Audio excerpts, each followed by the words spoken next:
All right, Seahawks Nation, we're kicking off another news roundup on the channel with more updates about our Seahawks. Welcome to another edition of the News Roundup, always quick, to the point, and very up-to-date about the Seattle Seahawks. If you're new here, don't forget to subscribe. There are daily videos on the channel, keeping you super informed so you don't miss anything. And smash that like button.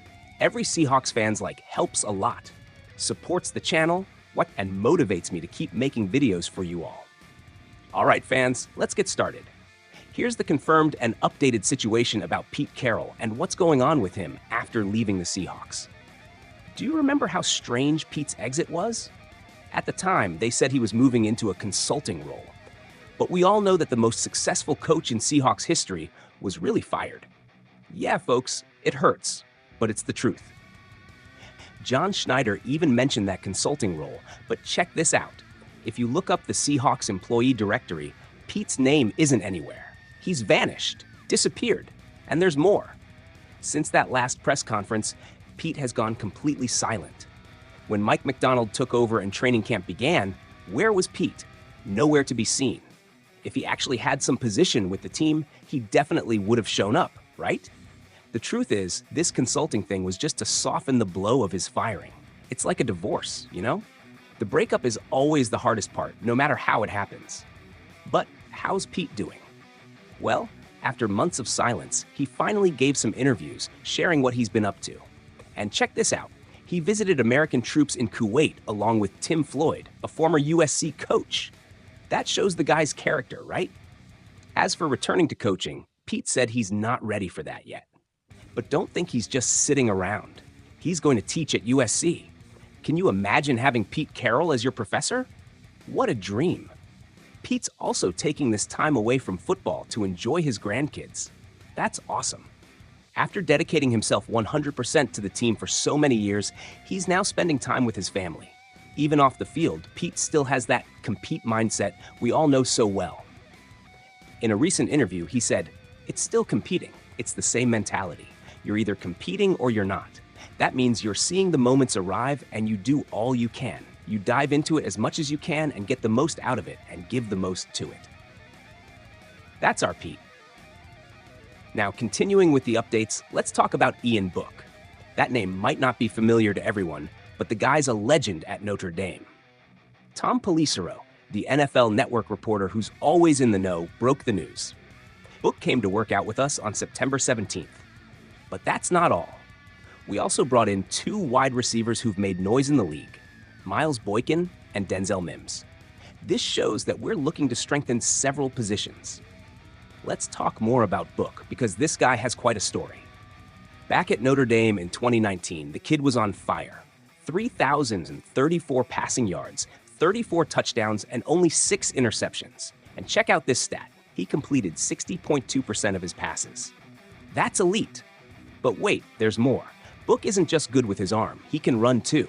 In that same 2019 season, he rushed for 546 yards and added 4 touchdowns on the ground. The guy is incredibly versatile. And here's the kicker. Book is the winningest quarterback in Notre Dame history. That's right, you heard me. He's a living legend at the university. After his college career, Book was drafted by the New Orleans Saints in the 4th round in 2021. But then things got a little tough for him. He was released by the Saints the following year, and since then, he's had brief stints with the Eagles, Patriots, and Chiefs. So the big question, why are we looking at Book? Could he potentially replace Jaren Hall as our 3rd QB? We already have Geno Smith and Sam Howell as our top 2 options, but it never hurts to have depth at the position, right? What do you think, fans? Could Book be the secret weapon we need? Or should we focus on other positions? Comment below. To wrap up the video, let's talk about DK Metcalf. There's no one on our roster with as much potential as Metcalf. And we've got some great players, but DK is on another level. The guy stands 6'4" and weighs 235 pounds. That's not a wide receiver, it's a tank. And the most incredible thing? He's got the speed of a sprinter. It's like having an NBA player running on a football field. It's unreal. And you know what's even better? The new coaching staff is recognizing this. Mike Macdonald is using Metcalf way more than Pete Carroll ever did, and the results are already showing. In the Week 2 game against the Patriots, Metcalf caught 10 passes for 129 yards and a touchdown. That's monstrous. Geno Smith was targeting him and Jackson Smith-Njigba all game, and the strategy worked perfectly. Let's talk a bit of history.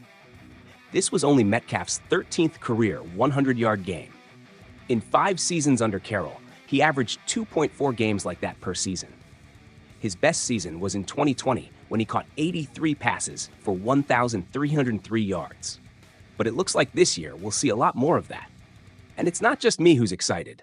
Ryan Grubb, our new offensive coordinator, talked about Metcalf in the offseason.